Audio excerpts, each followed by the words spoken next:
প্রিয় রান্নাঘরের প্রিয় বন্ধুরা, আবারও নতুন একটা ভিডিও নিয়ে আপনাদের সামনে হাজির হয়েছি। তো দেখুন, এখানে প্রথমে অল্প তেলের মধ্যে আমি কিছু রসুন কুচো একটু হালকা ভেজে নিয়ে তারপরে দিলাম পেঁয়াজ, ছোট ছোট ডুমো ডুমো করে কেটে দিয়ে দিলাম এক বাটি। তো আজকের রান্নাটি আমি আগে একবার দেখিয়েছি, তো এটা একটু অন্যরকম রান্না। তো এই চিকেনটাকে আমি কিমা করে নুন হলুদ মেখে নিচ্ছি, এখানে মশলা মাখাইনি। তো পেঁয়াজটা একটু হালকা নেড়ে চেড়ে এখানে আমি কিমাটা দিয়ে দিলাম। এবারে এটাকে আমি উল্টে পাল্টে ভাজতে থাকবো। একটু দেখবেন ভাজতে ভাজতে, মুরগির মাংস যখন আমরা রান্না করি, যখন ভাজতে দিই তখন অনেকখানি জল বেরিয়ে যায়। তো এখানে কিছু কাঁচা লঙ্কা আমি ছোট কুচি করে দিয়ে দিয়েছি। এই দেখুন, অনেকটা জল বেরিয়ে গেছে। তো এই জলটা আরেকটু ভাজলে পরে জলটা শুকিয়ে যাবে। ছেলে বলে, যখন রান্না করতে যাই, বলে মা চিকেন থেকে অনেকখানি জল বেরোয়। এখানে দেখুন আমি আদা বাটা আর রসুন বাটা দিয়ে দিয়েছি। এবারে একটা প্লেটের মধ্যে আমি নিলাম এখানে লঙ্কা গুঁড়ো, হলুদ গুঁড়ো এবং জিরে গুঁড়ো, এটাও দিয়ে দিলাম। এটা দিয়ে এবার ভালোভাবে মিক্স করে নিয়ে নিচ্ছি। তো ছেলে বলে মা অনেকখানি জল বেরিয়ে যায়। তো আমি বলছি, ওরকম চিকেন রান্নার সময় জল বেরোয় প্রথমে, তারপরে আস্তে আস্তে জলটা কমে যায়। এবারে আমি দিয়ে দিলাম স্বাদ মতো নুন। তো দেখবেন আমরা যতই মানে নুন হলুদ মেখে জল ঝরাতে দিই, যখনই মাংসটা ভাজতে যাই তখন কিন্তু প্রথমে একটু জল বেরোয়। এটা আপনারা খেয়াল করেছেন কিনা জানি না। এবারে আমি ভালোভাবে উল্টে পাল্টে এবার ঢাকা দিয়ে অল্প অল্প আঁচের মধ্যে কিছুক্ষণ রান্না করতে থাকবো।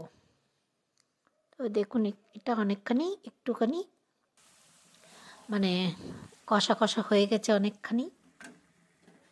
আবারও একটু উল্টে দিলাম। এবারে আমি দিচ্ছি কিছু গরম মশলা আর কস্তুরি মেথিটা আমি হাতে গুঁড়ো করে নিচে আরেকটু এটা দিয়ে দিচ্ছি। তো এই রান্নাটা দেখানোর একটাই একটাই নিয়ম, কি বলবো, একটাই বুঝতে পারছি না কি বলবো। আমি যেই জিনিসটা বানাতে যাব, আমি এই কিমাটা দিয়ে বানাবো, তাই এটা আমি অন্যরকম কিমা বানিয়েছি আজকে। তো এটা রেডি হয়ে গেছে। এবারে দেখুন, আমি এখানে একটু বাটার লাগিয়ে দিয়েছি। এবার পাউরুটি দিয়ে দিলাম।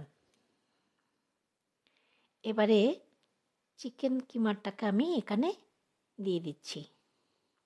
তো আমি অ্যাকচুয়ালি ঘরের মধ্যে বায়না করার লোক থাকলে বা বাচ্চারা থাকলে বায়না করার জন্য বিভিন্ন আইটেম মোটামুটি হয়ে যায় কিছুদিন পরে পরে।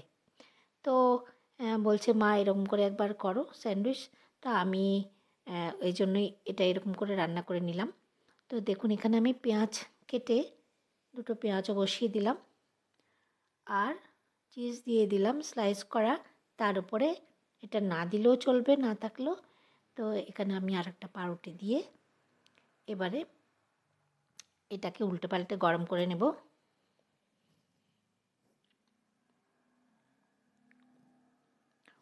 উল্টো পাল্টে গরম করে নিয়ে এবার আমি কেটে ওকে পরিবেশন করে দেব। তো বন্ধুরা, ভিডিওটি যদি ভালো লাগে, যদি আমার চ্যানেলে আপনি নতুন হয়ে থাকেন, তো আমার চ্যানেলটিকে সাবস্ক্রাইব করে পাশে থাকবেন। আর ভিডিওটি কেমন লাগলো অবশ্যই জানাবেন। যদি আপনারা এখনও পর্যন্ত লাইক করে না থাকেন, অবশ্যই একটি লাইক দিয়ে দিন। একটি লাইক আমার অনেক উপকারে আসবে, অনেকের কাছে ভিডিওটা পৌঁছাতে পারবে। তো অবশ্যই একটা লাইক করে দেবেন ভিডিওটি। তো বন্ধুরা, কেমন লাগলো আমার এই রেসিপিটি বা স্ন্যাক্সটি, তো অবশ্যই কমেন্ট করে জানাবেন। আর যারা এখনও পর্যন্ত আমার সঙ্গে রয়ে গেছেন বা আমার চ্যানেলটিকে সাবস্ক্রাইব করে আমার পাশে রয়েছেন, তাদেরকে অনেক অনেক অনেক ধন্যবাদ। তো পাশে থাকার জন্য অনেক অনেক ধন্যবাদ জানিয়ে আজকের মতো আমার এই ভিডিওটিকে আমি শেষ করতে যাচ্ছি। ভালো থাকুন বন্ধুরা, সুস্থ থাকুন, সঙ্গে থাকুন। তো এবার আমি একটু খেয়ে নিচ্ছি। তো আমি একটু মেয়োনিজও নিয়ে নিয়েছি, সাথে সসও নিয়ে নিয়েছি। দেখছি কোনটা দিয়ে ভালো লাগছে বেশি খেতে। তো মেয়োনিজ দিয়েও ভালো লাগছে, সস দিয়েও ভালো লাগছে। তো আপনারা যেভাবে খেতে চান অবশ্যই বানিয়ে একবার দেখে নিন, মানে বানিয়ে একবার খেয়ে নিন, নিশ্চয়ই ভালো লাগবে জিনিসটা। তো আজকের মতো টাটা বন্ধুরা, ভালো থাকবেন। এতক্ষণ আমার সঙ্গে থাকার জন্য অনেক অনেক ধন্যবাদ।